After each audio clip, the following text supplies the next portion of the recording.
What's good, people? Uncle Hotep back at it again. How y'all doing? Got me some juice. What is it? The Roots.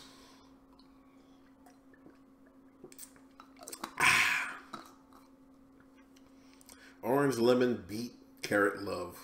I might get another one today. Anyway, Malcolm Jenkins, you aren't listening. Silent interview was the blackest thing you ever happened this week. Now, you know, there was a big dust up with him and President Trump, the Eagles, were they going to show up or not? Trump said, fuck it, just cancel the whole goddamn thing. And, you know, people, Philly media, they came running with the cameras and everything. You know what I mean? So, instead of answering, he had some cards. Now, I want to read a part of this. This is from our good friend Damon Young from Very Soft Brothers. I remember when I first learned that the deployment of young people during the protest marches and boycotts and the sit-ins to defeat Jim Crow was strategic. Even as a kid, when I watched footage of that era, it was easy to notice that many of the people getting arrested, beaten, fire hosed, and bit by dogs were, well, kids. High school and college students, specifically. But I didn't realize that was intentional until my parents taught me. In a way, my dad articulated why, particularly has stuck with me for 30 years. Even the worst white people could see that beating on kids was wrong. Messages and speeches and agendas are great and necessary, but they don't induce the immediate and visceral reaction that images still or moving can. Hearing how effed up segregation and racism are just doesn't have the same impact as seeing a 17-year-old with a bloodied forehead from a baton. Now, my dad was from North Carolina, right? And during the era that these shines are talking about, you know, and you know, he moved up here for work and other relations, other reasons. It's crazy. I ended up finding out one of the reasons he came up here because one of his one girl he messed with brothers ran him up right with town, but that's a different story. But he came up here anyway, you know, and him crying about the only thing he told me about this era was. He said he used to have laughing barrels in the street.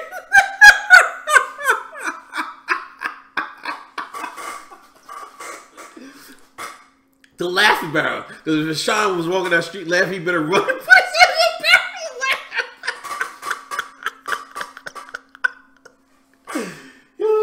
in. But other than that, man, I ain't never really talked about it. You know, his biggest beef was he felt he was smart as these other white folks, but they wouldn't give him no job. So it was hard. You know what I mean? He had to do bullshit. You know what I mean? Get work. It was harder back then.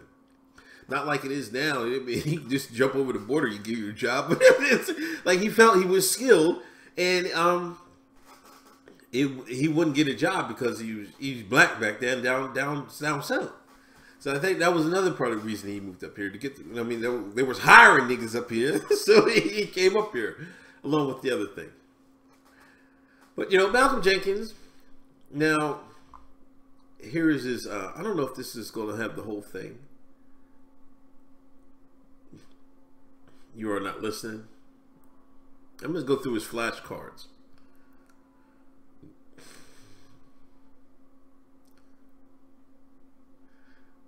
Damn, bro, this is them big cards. More than 60% of people in prison are people of color.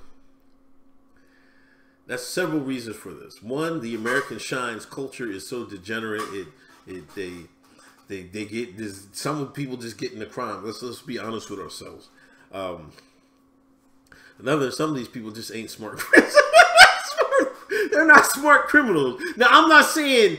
What I'm really saying is like they don't not. I don't think some of them are doing any. Some of the reason that's higher is because Some of y'all just aren't good as criminals as white folks. Let's keep it a buck. Some of y'all just do dumb shit, man. Just get locked up, man. Y'all simple. But I think we can. That's something we can control. It's not like, we're crying about we're getting locked up more than white folks.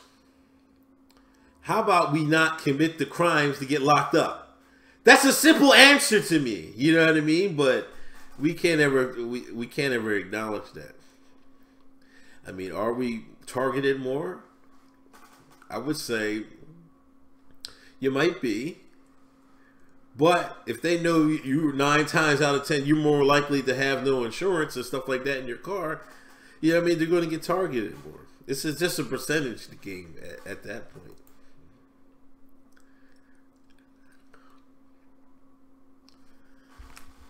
Oh, he's got another one. They got a couple more. Let me get a drink while he gets him out. Nearly 200,000 juveniles enter the criminal justice system each year, mostly for non-violent crimes. After a stop the school to pipeline.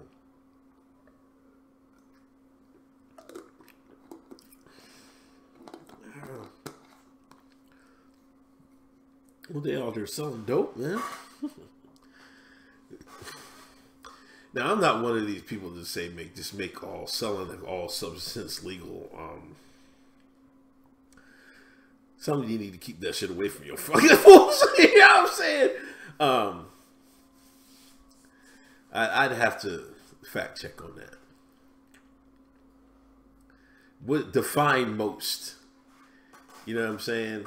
Because some of these 200,000, to me, that's light. If you can consider how many people, is that nationwide?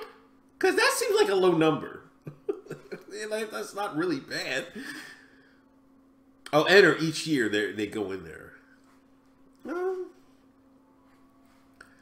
don't know, man. That's another thing we can reduce ourselves. Like you just can't you're just trying to attack it by saying, hey man, they're doing this, that, and the third, and let's make this, that, and the third legal. You know what I mean? How about we just don't do this, that, and the third? You don't have to do it. I mean, what do you want them to do? I don't know. Some people are lost, man. The battle is stopping it before stopping these 200,000 from even getting in there. Why you want to reform something you don't have no business being in the first place? This is what I don't get. Compare the family structures of all these 200,000. I bet they're the shit. I bet you the vast majority of them are, they're single parent homes, degenerate homes, broken homes. They living with their grandmother and all this other craziness. Come on, yo.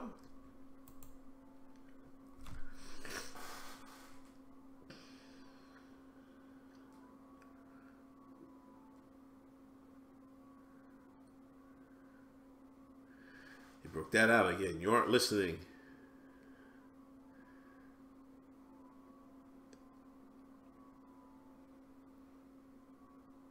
In 2018, 439 people shot and killed by police in U.S. population.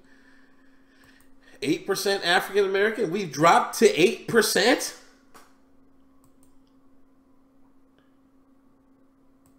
.25% of those shot were African American. This goes back to you shines out here being simple bad criminals. And culture. You know what I mean? I mean, this is something we can solve ourselves. You know what I mean? And 439 people shot isn't out of how many millions of people, man? Come on, man. Y'all got to stop with this shit, man. This isn't an epidemic, and this is not the Gaza Strip. I can see if they was wearing your asses out like the IDF does in Gaza, but this 439 people.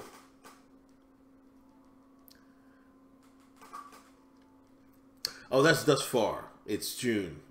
Right? I was going to say. So that's still under 1,000. That's still not a lot. That's not a lot. I mean, come on. That's a good month in Gaza. Jesus. That's like a good month. Good 3 months in Gaza, I think. A good month. Now, I don't know. That might be... Come on, man. It's not even close. So I remember that last conflict, they said it was like 2,000 in one conflict. That's one summer over the way in the Holy Land, our greatest ally, and everything else. So stop, man, with the 439, man. Come on. And how many of these are justified? You can't just be putting out numbers and not saying what it is. You know what I mean? If there's 439 shot and killed, but how many deserved it? How many wanted to die? Come on, man. Y'all running it, man. Is that all the slides? Thank you, Brother Malcolm, for holding the slides up.